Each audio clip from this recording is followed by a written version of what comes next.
Welcome back to the channel, everybody. I am McAlphanim.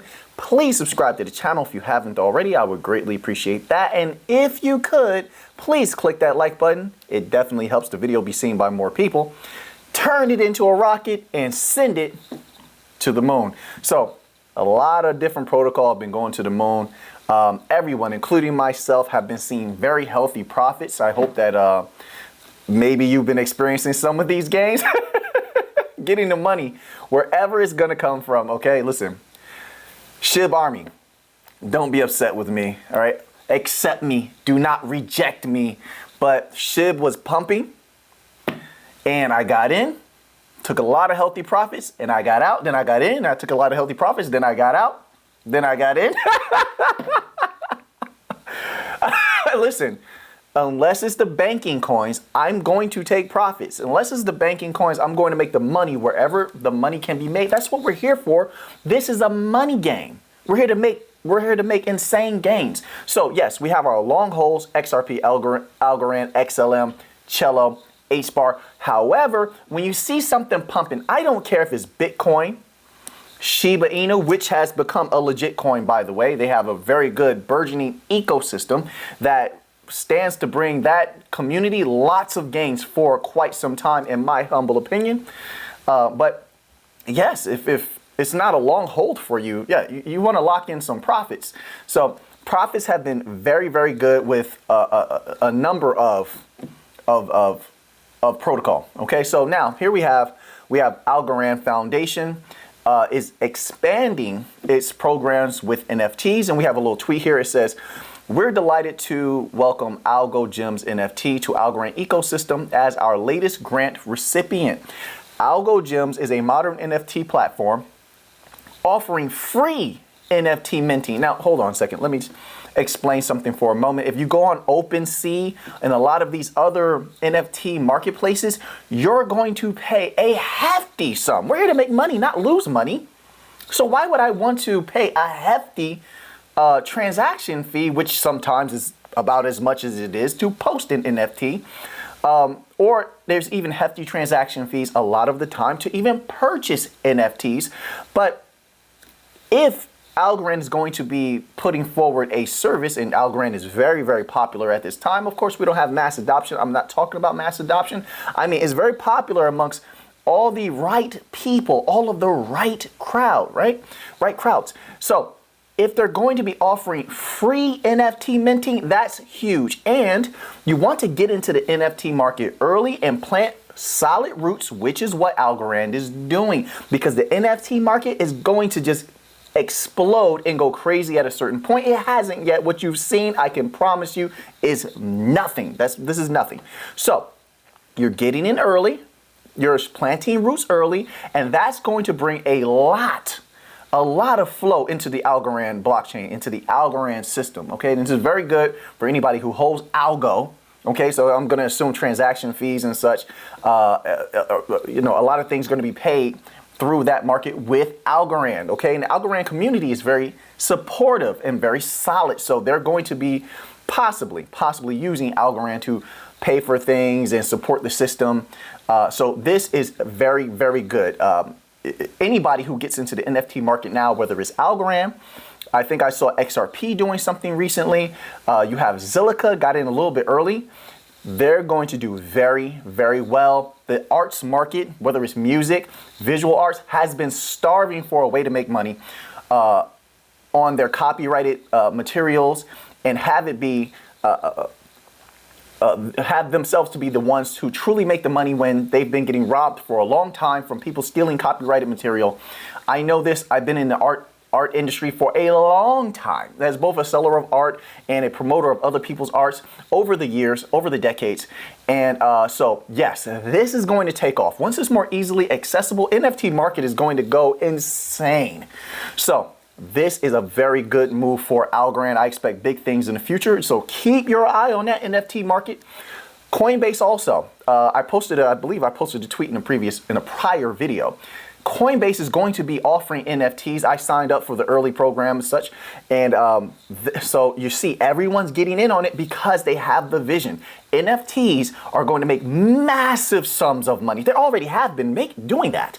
So yeah, if you have an NFT, this is not financial advice. I'm not a financial advisor, but if you can collect unique NFTs that you have done your due diligence about, and you see that there's some worth in it, and it's going to be very, someone's going to want it in the future. It's going to be in demand.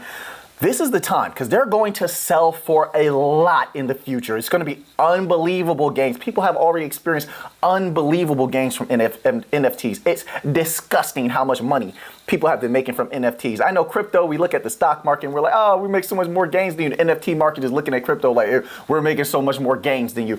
NFT market has been absolutely insane. So I know you already know that. I'm preaching to the choir. I know. Just bear with me. So Ripple has been making very, very powerful moves. Of course, they have not let the SEC stop them. It's been beautiful what Ripple has been doing. Muy linda, mi gente. Muy linda, mi gente. As I said before, Ripple has been getting into the NFT market, but also we have a little article here on Ripple.com, and it is as such. Ripple continues to build momentum in MENA with first on-demand liquidity deployment in the Middle East. So let's read a little bit here. Let's go a little bit further. It says, with $78 billion in remittances from 2020 from Saudi Arabia and the United Arab Emirates, combined, the Middle East and North Africa, MENA, region is home to 2 of the top 3 remittances corridors in the world. The region is also undergoing a fast-moving shift to digital and boasts one of the world's most progressive financial regulatory environments. Now, a lot of you are going to say, well, Alphanim, listen, they're not going to capture all of that $78 billion.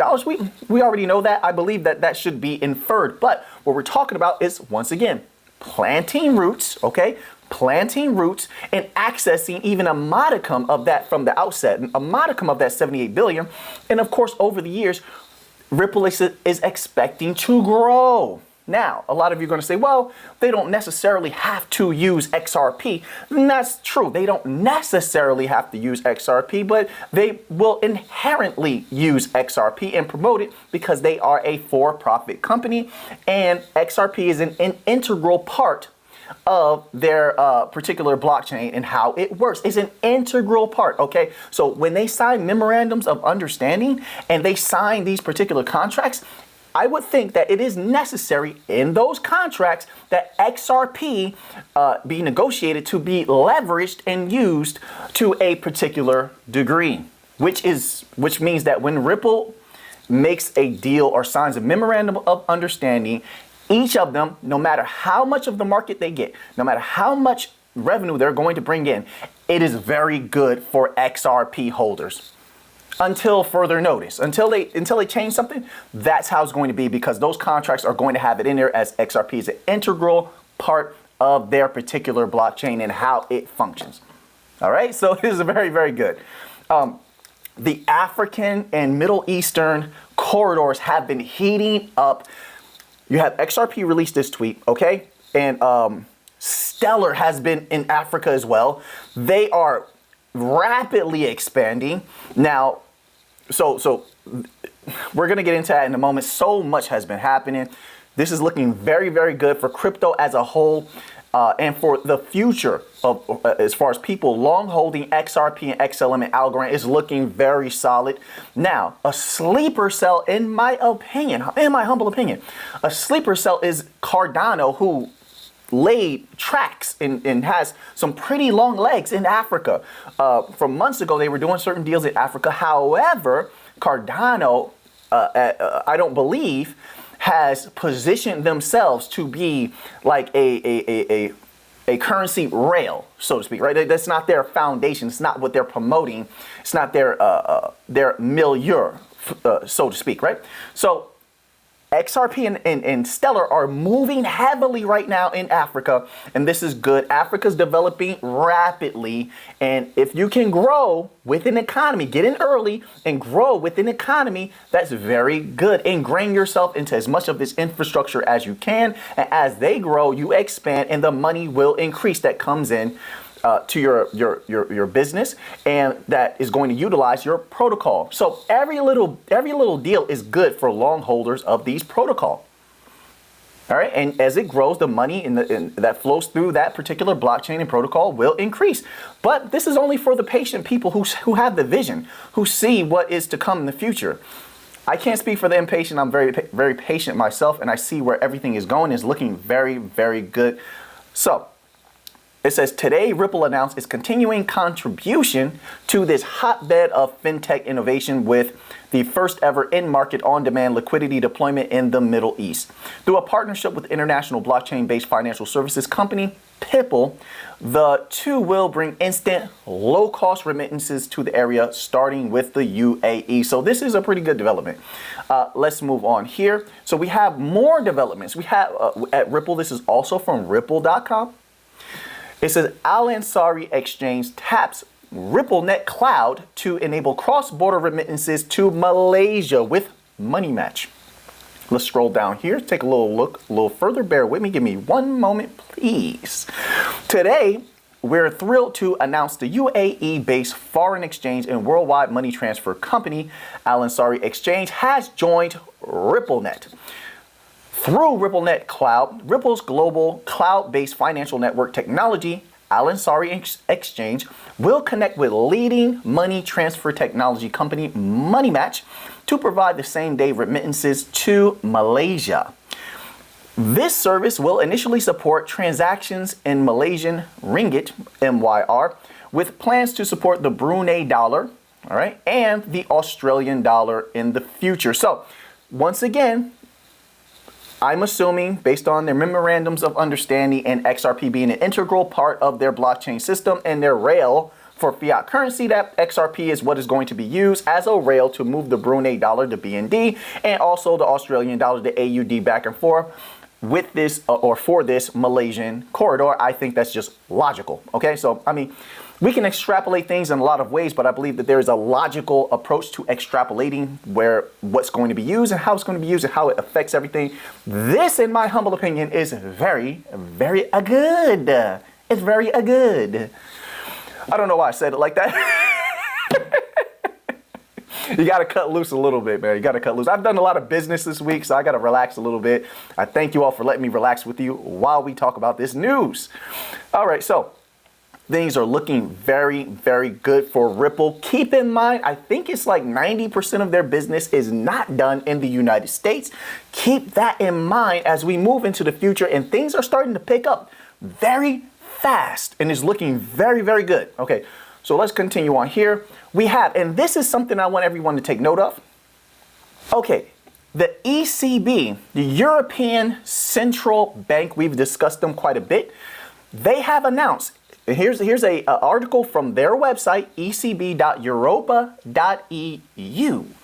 and it goes as such. ECB announces members of Digital Euro Market Advisory Group. This is important. We need to keep an eye on this. This will affect how crypto is moved and advanced through the European region. All right, so let's go here, scroll down. The European Central Bank, ECB, has today announced the members of the Market Advisory Group for the Digital Euro project. The Eurosystem's high-level task force on central bank digital currency called for expressions of interest on 14th of July, following the Governing Council's approval of the Digital Euro project investigation phase. After assessing applications, the selection committee appointed 30 senior business professionals with proven experience and a broad understanding of the Euro retail payments market. It says, here's a quote, "I am pleased that many high-level experts from the private sector are willing to contribute to the Digital Euro project," says ECB board member Fabio Panetta, chair of the high-level task force. Their expertise will facilitate the integration of prospective users and distributors' views on a digital euro during the investigation phase. So whoever are members of this particular group are going to be the ones who have the last say on what protocol they're going to be utilizing for their digital euro. So this is a very important. I mean, especially, listen, Stellar has long legs in Europe. Okay, XLM has long legs in Europe, Stellar. XRP has some legs in Europe. And Algorand is growing in Europe rapidly. So this is something we definitely need to watch. Also, I'll put this out there. Ethereum has some legs in Europe as well. So holders of any of these protocol, we need to keep an eye on this and be privy to when they're putting out documents, PDFs, and updates, because that can let us know a lot about what's going to be chosen, what's going to be used, how they plan to exact this.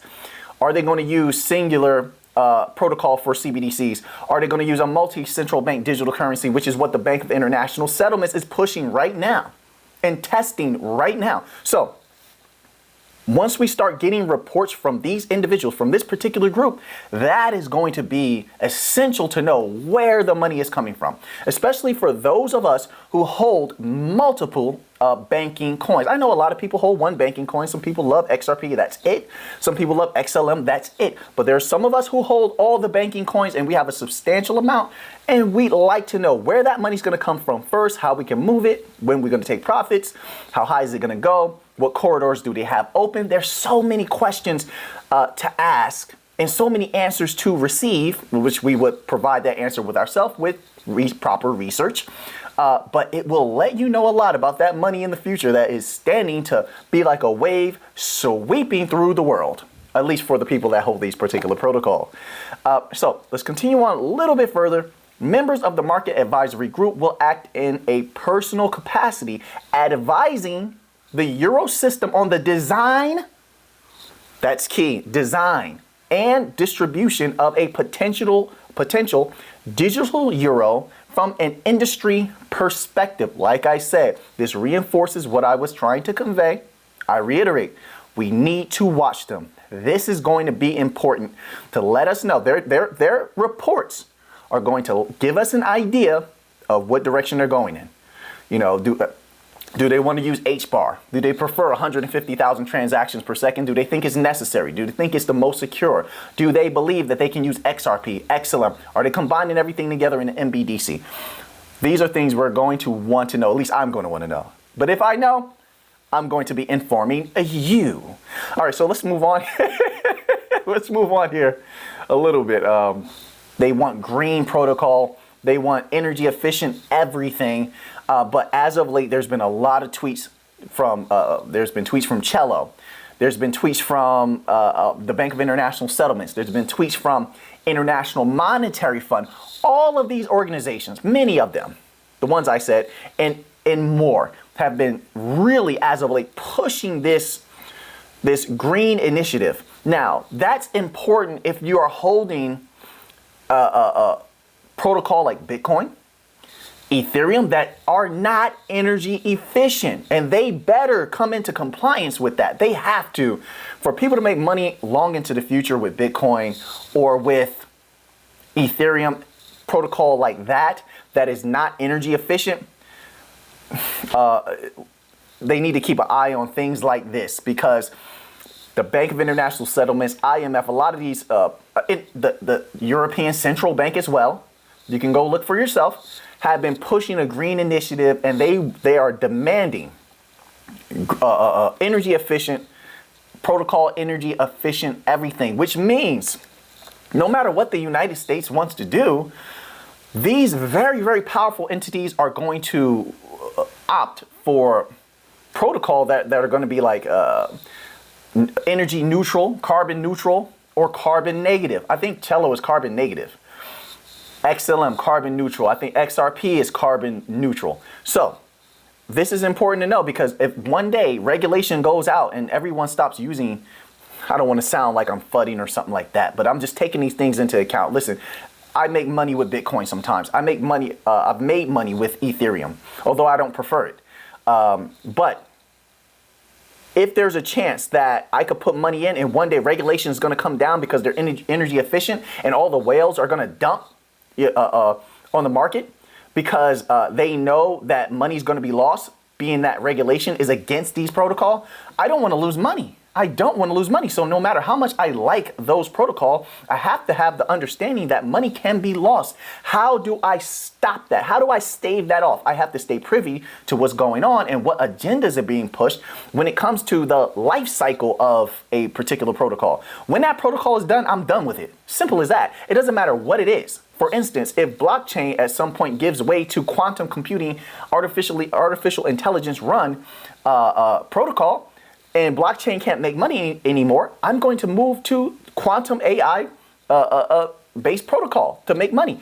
This is a money game, so I'm not bound to anything. I don't think anybody should be bound, but in that way of thinking, we have to also keep in mind to not be bound when a protocol is going to lose money, get our money out of there, keep our money safe. We're here to make money, not lose it, and move it to somewhere that's going to continue to make money for us long into the future. So with this big green push from all of these powerful entities, this is something to keep an eye on and be very, very careful into the future. Not really right now, but into the future when it comes to energy efficient protocol.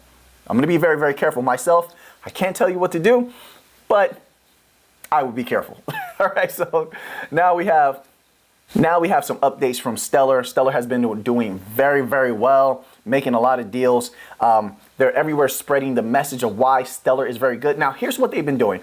They've been going to a lot of panels with their business partners like MoneyGram. And in those presentations that Denell Dixon has been doing, there are a lot of powerful entities in those audiences listening to Stellar explain why it is the best protocol for moving fiat currency here and there, why it is the best rail for currency. All right, so we have a tweet here from Stellar. It says, "Greetings from Vegas. We kicked off the day at #Money2020 with a breakfast presentation exploring how Stellar was designed to connect the world's financial infrastructure and the real world payments use cases it's enabling." Let me say that again.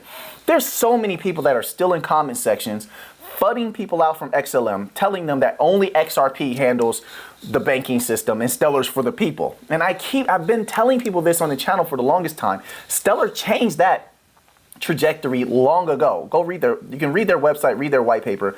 They are willing to work with any bank, any person. They're for everybody. They're trying to move all the money just like everyone else, okay?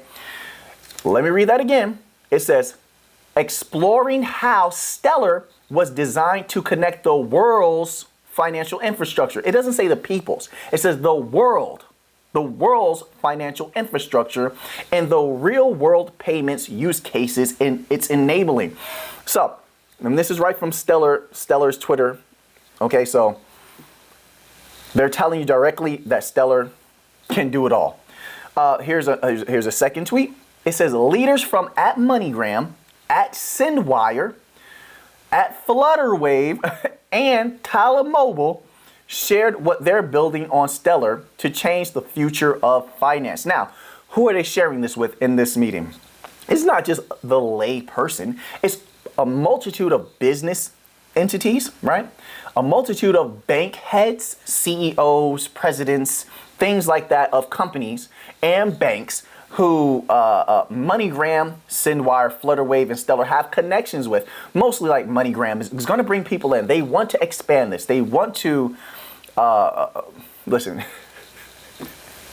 they want to make a lot of money as well. Let's just boil it down to that. They want to do bigger business, make more money, and do better. So they're going to open up Stellar to as many people as possible, knowing that someone like Denell Dixon, who's well informed, is going to be highly persuasive in bringing in all of those heads of banks, CEOs, and presidents of large business institutions that are willing to do business with Stellar or business with SendWire, Flutterwave, MoneyGram. Okay, so this is what's going on. There is a lot of presentations being given, a lot of information being disseminated, and to the absolutely best ears possible. And that is going to bring a lot of money to the table. Even if it's just a discussion. If you get that far and you have them make an appointment, and come and talk to you at the office, over the phone, wherever it might be, that is a significant step towards getting a memorandum of understanding signed. Every single deal that is done is big for the holders of these protocol. Every single step. They're planting roots, everyone. The tree has not grown just yet. They're planting the seed. Okay, let me put it that way. They're planting the seed. So when they're doing presentations like this, they're watering the seed. We should want that. When the tree grows, the leaves will be made of millions of dollars. Millions of dollars, okay? So let's continue on here. Another tweet from Stellar we have here. We're thrilled that at Flutterwave and Tempo_EU are expanding remittance corridors from Europe to Africa on Stellar, helping businesses build more efficient, affordable remittance services. Do you see what's happening here? You had XRP. They just made their announcement, right? About their corridors going to Malaysia. They have corridors now in the Middle East, okay? They're building some corridors going into Africa. And you have Stellar letting everyone know, hey, we're expanding our remittance corridors. We have corridors in Europe and Africa, going to Africa. So things are heating up. This is good, healthy. I don't consider this competition. It's almost like partnership. Blockchain as a whole is making a huge impact. That's going to bring a lot of money that is not there yet, but the money is to come. They're building. Some people don't understand that. They're like, why is the money here now? Why is the price so low now? They're building right now. That's like saying, why can't I live in the house right now? And we're looking at the house and it's just the structure. There's no walls yet. There's no roof. You know, there's no flooring yet. It's just the frame. You know, they're building the frame now. They're going to be putting everything else in later. Little by little, they're building. Allow them time to build. I mean, if you don't want to, you could do whatever you want, sell. That's perfectly fine by me. I don't make money. I don't think anybody who holds these coins is worried about retail investors selling. We all know that the real whales will step in later, and those real whales are the banks. As simple as that. The banks and large institutions, and that's how that price is going to move, not based on retail investors. Even to get this tiny little money, that's all you're going to get. But the big movements happen with the banking coins when the banks step in, when these corridors go live, and you have payment service providers utilizing the protocol. Sometimes they might act as an intermediary just because they are going to build on the they're going to build on the blockchain. That's the only reason they would act as intermediary, and the banks are going to have money flowing in through that blockchain, through that protocol, using it as a rail. So you have all these business entities. That hasn't happened yet.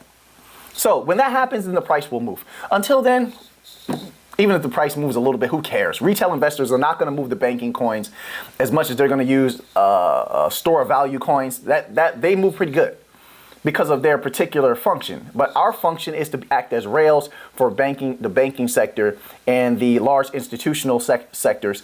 And so until that happens, have patience and let them build. The more they build, the better. Okay? And as they build, it should bring you more comfort in what you hold. Like, if this is a solid investment because they're continuing to expand, and this is all very, very good. So something interesting I wanted to point out, because I hear a lot of people when we talk about how many people are in a particular region, a state or a country that's going to utilize a protocol, there's many people in the comment sections that say, well, they're not going to access all of those people, or those people in that region aren't all going to use a digital protocol.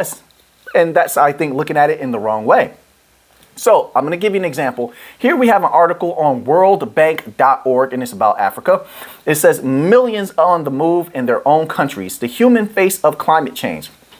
The climate change aspect, let's put that to the side. We're here to make money. So what we're concentrating on here are the people. It says new groundswell report projects that 216 million people in 6 regions could move within their countries by 2050. The report includes new projections from 3 regions: East Asia and the Pacific, North Africa, Eastern Europe, and Central Asia. Now, what does that tell us? How do I look at that as Alphanim? I look at that and I say to myself, well, that means that there could be a shift in how much money is going through certain corridors. That's it. I'm not worried about how many people are going to access that. The money will come. The people will come over time. To convert people to a certain system takes a level of dedication and takes persistence over time. Building happens over time and not all at once. But what it tells me is that I need to know who's who's dominating those corridors, right? That's what it tells me. I'm not looking at accessing all of the people. That's poppycock. I'm not worried about that. Balderdash. I'm not worried about that. What I'm worried about is who's controlling those corridors. Then I will know if those corridors are going to have an influx of people, then maybe the money might increase because they're going to still be sending remittances. So I need to understand through research, okay, does XRP control this corridor? Does XLM, the Stellar, control this corridor? Who's running these corridors? HBAR. Who's running these corridors? Ethereum. Okay? Because then I will know, this is just how I think. I'm not saying that you have to, but then I'll know which protocol the money is going to be flowing through because of the migration of people here and there. So if I know that the bulk of money of remittances is going to move from this region to that region, and this region was run by XRP, that corridor was run by XRP and Ripple, but more of the people are moving to another country that the corridor is dominated and run by Stellar, then I know my money, bulk of my money is going to be coming from Stellar. So I'm going to prepare myself. Okay, let me take profits here. Okay, this much money I can calculate. We're going to make in a year, 5 years, 10 years time. I'm making calculations. I'm making plans. If they don't go that way, that's perfectly fine because we know there's no guarantees. But planning is important. Unless we're just here to gamble, I'm definitely not here to gamble. I'm here to make meticulous calculations. And that's how money is made. That's how money is made. It's just like, for instance, I'm going to give you this example, and, you know, it's very relevant in my opinion. It's like the people who got into Shiba Inu coin, right? They started off as a meme. No one took it seriously. But once the creator said, hey, we're going to go into NFTs. Hey, we're going to do Shiba Swap Exchange. Hey, we're going to have sub tokens like Leash and Bone. And it became a serious ecosystem. Those people who were in early, they started making calculations. They're like, okay, well, we could do this to get to this point, and they'll bring in this X amount of money. Then they start saying, how could we get more money? You can see them plan everything out on the internet. They planned everything. They start saying, okay, well, listen, can we do a coin burn? They reached out to the creator of Shiba Inu. And they said, well, listen, look, we don't have all the coins anymore, so we can't just do a mass coin burn. But if you as holders of the coins want to buy mass coins and burn them yourself, then you could do that. That's not something we can control. And so they start doing that. People start buying massive amounts of Shiba Inu coin and burning it themselves. And it's been causing the price to go up. And they've been making a ton of money. I've been making a ton of money off of Shiba Inu as well. I'm not married to the coin, but I'll take the money. But they made calculations is my point. So people in other protocol need to start planning and making calculations in a similar fashion. Know where the money is coming from, how much money can come, how many people are in that region, how many corridors does this protocol have? Who dominates that corridor? No one's asking these questions. I ask these questions. I'm in this for the big money game. I need to know as much as I can to make as much money as I can. This is a money game, and I plan to win. Just like I know you plan to win. So we must research. We must take this serious. We don't have time for too much nonsense. We can have fun, but we're getting business handled at the same time. Muy linda, mi gente. That was a beautiful thought process right there. Okay, so let's end it off here with Flutterwave. So what is Flutterwave? So we have an article here on stellar.org. It says Flutterwave enables new Europe, Africa payment corridors via Stellar. So this is coming from that tweet that we just read a few moments ago. Stellar ecosystem expands with more efficient cross-border payment and remittance flows from Europe to Africa. Today, the Stellar Development Foundation announced that Flutterwave, a global payments technology company, has launched 2 remittance corridors between Africa and Europe on the Stellar network. Working with Tempo, Flutterwave is leveraging the Stellar network and Stellar USDC to simplify remittances in Africa. Now, with all of the USDC stuff, understand also that there are many individuals who are not going to use USDC. They're probably just going to use XLM.